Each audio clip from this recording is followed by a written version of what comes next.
আগামী 12ই ফেব্রুয়ারিতে বাংলাদেশ একটি সুন্দর নির্বাচন দেখতে যাচ্ছে। আমরা একটি কথা বলবো, সরকার এবং নির্বাচন কমিশনের নির্বাচন নিয়ে সদিচ্ছা রয়েছে, কিন্তু নিরপেক্ষতা এবং সক্ষমতার অভাব রয়েছে। আপনারা জানেন, নারায়ণগঞ্জে আমাদের 3 জনকে ছুরিকাঘাত করা হয়েছে। ঢাকা 2-এ এনসিপি নিউজ করার জন্য একজন সাংবাদিককে মারধর করা হয়েছে। আপনারা জানেন, বিভিন্ন জায়গায় আরও অস্ত্রের ঝনঝনানি আমরা শুনতে পাচ্ছি। আমরা এই ইলেকশনে সুষ্ঠু নির্বাচনের জন্য পেশিশক্তি, টাকার প্রভাব, গডফাদারের যে সংস্কৃতি আমাদের অতীতে নির্বাচনে রয়েছে, সেই সংস্কৃতি কতটুকু বন্ধ করতে পারবে সেই বিষয়ে নির্বাচন কমিশনের উপরে আমাদের যথেষ্ট সন্দেহজনক অবস্থান রয়েছে। এবং নির্বাচন কমিশন দলীয় প্রভাবের বাহিরে গিয়ে কতটুকু নিরপেক্ষ হতে পারবে সেই বিষয়ে আমাদের সন্দেহের জায়গা রয়েছে। এবং বর্তমান যে পরিস্থিতি রয়েছে, লটারির মাধ্যমে এএসপি ডিসি নিয়োগ করা হচ্ছে, কিন্তু সেটা জাতির সামনে সুস্পষ্ট করা হয় নাই কাদেরকে নিয়োগ করা হচ্ছে। একটা অস্বচ্ছ প্রক্রিয়ার মধ্যে করা হচ্ছে। এবং সরকার গণভোটের যে প্রশ্নবোধক চিহ্নগুলো রেখেছিল সেই বিষয়ে আমরা সুস্পষ্ট ব্যাখ্যা চেয়েছিলাম। আমরা এই পর্যন্ত কোনো সুস্পষ্ট ব্যাখ্যা পাইনি। নির্বাচনে আমরা যাচ্ছি, আমরা এই নির্বাচনে পুরো দেশবাসীকে বলবো, আপনারা ভোট কেন্দ্র জনগণের হোক।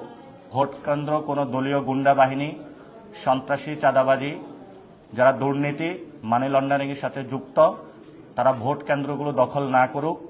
জনগণের ভোট কেন্দ্র জনগণই পাহারা দিক।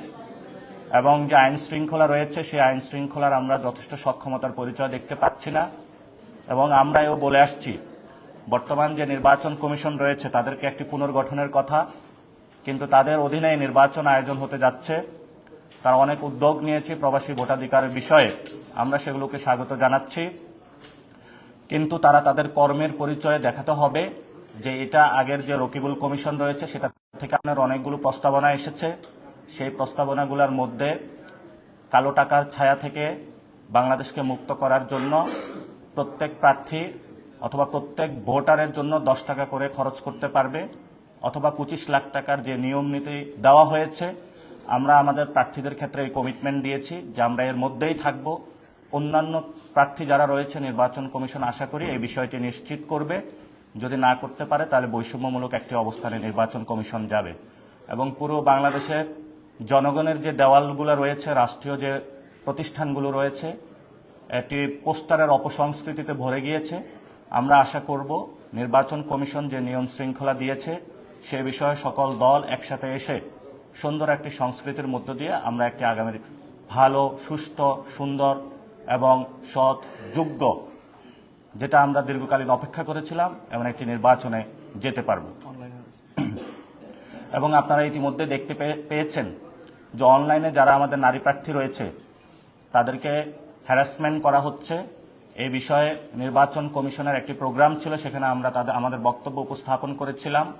আমরা বলেছিলাম সাইবার বুলিং এবং অনলাইনে নারীদের হ্যারাসমেন্টের বিষয়ে তারা একটি মনিটরিং সেল গঠন করার জন্য। আমরা এই বিষয়ে এখনো উল্লেখযোগ্য কোনো অগ্রগতি দেখতে পাইনি। আমরা আশা করব বাংলাদেশের যারা তরুণ এবং নারী সমাজ রয়েছে, যারা এই গণ অভ্যুত্থানে নেমে এসেছিল, তাদের প্রোটেকশনের জন্য একটি মনিটরিং সেল দ্রুত গঠন করা হোক, যেটার মধ্য দিয়ে আমরা নারীদেরকে অসুস্থ মস্তিষ্কের যে প্রতিনিয়ত নারীদের উপরে ভয়ঙ্কর রূপে আক্রমণ চালাচ্ছে সেটা থেকে আমরা মুক্তি পাব। এবং সর্বোপরি আমরা বলতে পারি, এই ইলেকশনের মধ্যে নতুন একটি যুগে বাংলাদেশ প্রবেশ করতে যাচ্ছে। নির্বাচন কমিশনের সদিচ্ছা আমরা দেখেছি, সরকারেরও দেখেছি, কিন্তু আইন শৃঙ্খলা এবং সার্বিক পরিস্থিতি বিবেচনায় সরকার এবং নির্বাচনের কমিশনের আমরা দেখতে পাচ্ছি নিরপেক্ষতা এবং সক্ষমতার কিছু অভাব রয়েছে। আশা করব সরকার সেই বিষয়গুলো কাটিয়ে উঠে বাংলাদেশকে একটি সুন্দর নির্বাচন উপহার দিবে। আর এই নির্বাচন যেটা হচ্ছে, এটা আমরা আগেও বলেছিলাম, এটি একটি লন্ডন ডিলের মধ্য দিয়ে হয়েছিল।